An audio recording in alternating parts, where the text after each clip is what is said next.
Hi friends, welcome back to my channel. ఈరోజైతే తోటకూర చెట్టునైతే చాలా ఈజీగా ఎలా పెంచుకోవాలో చూపిస్తాను.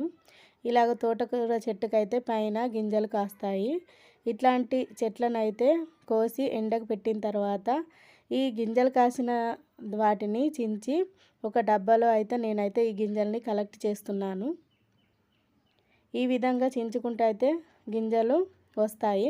ఎవరికైతే తోటకూర గింజలు తెలుసో ఓకే, తెలియని వాళ్ళ కోసం అయితే ఈ వీడియో యూజ్ అవుతుందని అయితే నేనైతే తోటకూర గింజల్ని చూపిస్తున్నాను. మా పాప చూపిస్తుంది చూడండి తోటకూర గింజల్ని. ఇలాగా బ్లాక్ కలర్లో ఉంటాయి. ఆవాల కంటే బాగా చిన్నగా ఉంటాయి.